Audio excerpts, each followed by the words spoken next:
Welcome guys to another Genshin Impact video. This is Baron and I'm going to show you what to think about when putting together your party. I'm also going to give you my favorite master tip and another really important note at the end. We're going to touch on some specific units and gear, but I'm going to save most of those details for other build videos. If you do want to be part of those specific builds and team comps, join me on my Twitch streams. Now let's dive in. Your team is built around your main DPS. This is the unit that's gonna spend most of their time on the field dishing out the big damage. Everyone else in the party is there to ensure that this unit is dealing as much damage as possible. You definitely want to make sure that this is a unit whose playstyle you like. You're gonna spend most of your playtime using them, so make sure you enjoy using them or else you're not gonna have a lot of fun. Remember, the most important thing is your enjoyment. This is also the unit you're going to invest resources in the most, especially early on. Make sure they're maxed out level, weapon, and artifacts. Talents you want to be more frugal with, and upgrade the ones that'll give you the most benefit first. Now, every unit can dish out damage, but some are clearly not designed for it, and will require a lot of support and setup to do that damage. On the flip side, there are some units that you can just tell are tailor-made to be a main DPS. But for most units, the difference between main DPS and assist just boils down to which unit you want to use as such, okay?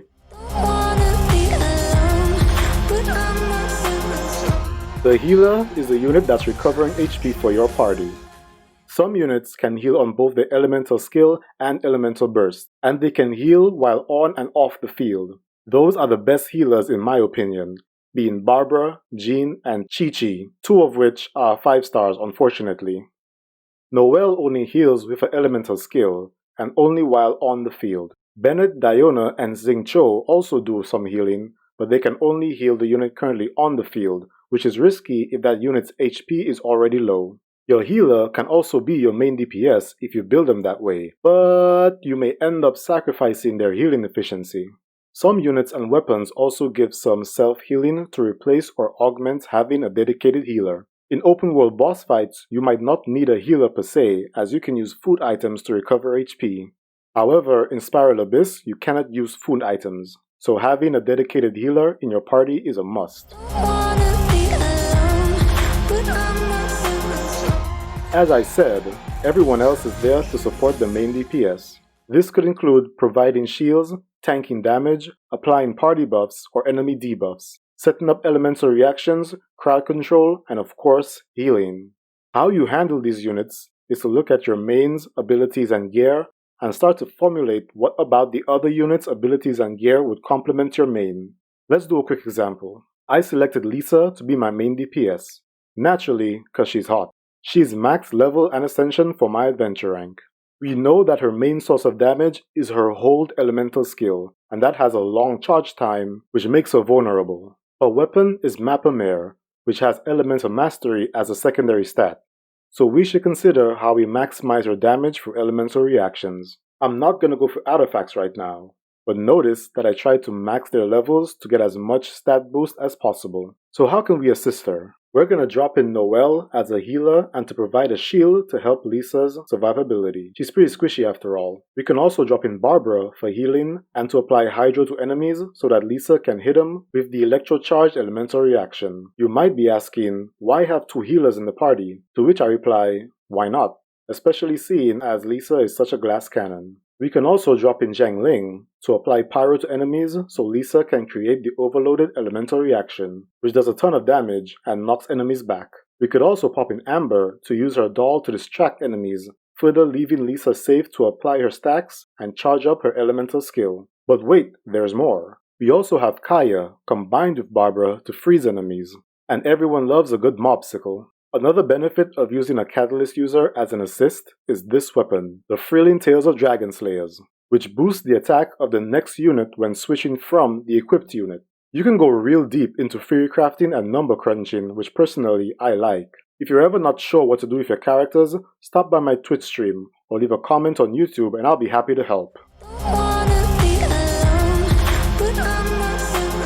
When you have 2 or more units of the same element in your party, you get additional bonuses, which you also want to use mainly to complement your main DPS.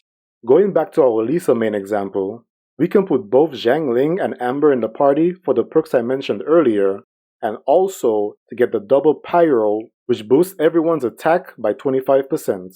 This is also why double Pyro is very desirable today.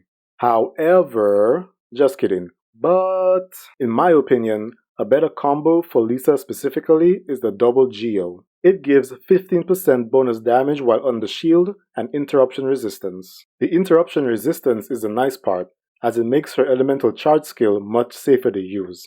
If you look at this party with Tartaglia, I have Kaya and Diona for the double Cryo, which gives me extra crit rate against enemies affected by Cryo or Frozen. Between the three of them, enemies are always under Cryo or Frozen. Combine that with Tartaglia's crit weapon and crit-based artifacts, and he is always critting. You can also use 2 pairs of elements to get both bonuses. Of course, you can also have the full mix to get the bonus of 15% elemental resistance across the board. Real quick, if you guys like the video, hit it a like and subscribe to the channel for more guides, tips, and builds. Also join the conversation on Twitch and Twitter. There's one really good tip I got from another content creator that I'm gonna pass on to you guys. It has to do with this artifact set, the Exile set. With the 4-piece set bonus, when the equipped unit does an elemental burst, members of the party gain 2 energy every 2 seconds for 6 seconds. That's 6 energy total. You don't have to level these artifacts, and they don't necessarily have to be good either, especially if you're lower adventure rank, as long as you have the 4-piece set. Combined with a unit with a low-cost elemental burst like Amber or Chongyun, and the weapon with the energy recharge substat, you get a lot of bonus energy. And of course, all of this is in service of the main DPS. So I'd suggest putting this set on an assist unit for every party. Very important note here for something you will definitely do eventually. Remember when I said the difference between the main DPS and assist just boils down to which unit you want to use as such? Let's say I wanted to change my main DPS to a new character I just pulled. Let's say Ningguang. After leveling and ascending her, I would simply shift the weapon artifacts to her from Lisa, assuming those fit the build I want for Ningguang as well. And if I wanted to keep using Lisa as an assist, I'd give her the Thrilling Tales of Dragonslayer to boost Ningguang's damage and most likely an Exile set as well. Now, check out these videos for more guides, tips, and builds. And if you want to see your name over here, show some support on YouTube and Twitch. Thank you all for watching. Please like, subscribe, and hit the bell icon to receive notifications. Also, let me know your thoughts in the comment section below. You can catch me on Twitch and Twitter. The links are in the video description. Baron out.